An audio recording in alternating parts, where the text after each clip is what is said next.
King Herod Agrippa was persecuting believers in the church. He killed James, one of Jesus' disciples.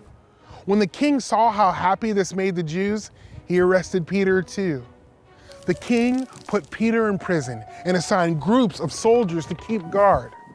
While Peter was in prison, other believers in the church prayed and asked God to help him. The king planned for Peter to be killed. The night before his execution, Peter was sleeping between two soldiers. He was tied up with chains, and other soldiers stood guard at the gate of the prison. All of a sudden, an angel of the Lord appeared, and a bright light shone in Peter's prison cell. The angel struck Peter on the side and woke him up. "Quick, get up," the angel said. The chains fell off of Peter's wrists. The angel told Peter to get dressed, so Peter put on his sandals and his cloak. Then he followed the angel. Peter wasn't sure what was happening. He thought he was seeing a vision. The angel led Peter out of the prison, past the guards, through the gate, and onto the streets. Then the angel left.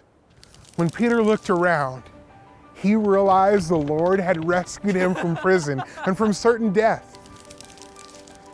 Peter hurried to the house of Mary, the mother of John Mark. Believers had gathered there to pray. When Peter knocked at the door, a servant named Rhoda answered. She heard Peter's voice and she was so happy. She rushed back inside. "Peter is here. He is at the door," she announced. But the others didn't believe her. "You're crazy," they said. But Peter kept knocking, and when they opened the door, they could hardly believe it. Peter motioned to them to be quiet, and he told them how the Lord had rescued him from prison. "Tell James and the other brothers about this," Peter said. Then he left. When the sun came up, the soldiers at the prison couldn't figure out what happened to Peter, and the king punished the soldiers because Peter had escaped. God answered the people's prayers for Peter. God had a plan for Peter and the church, and he rescued Peter from his enemies.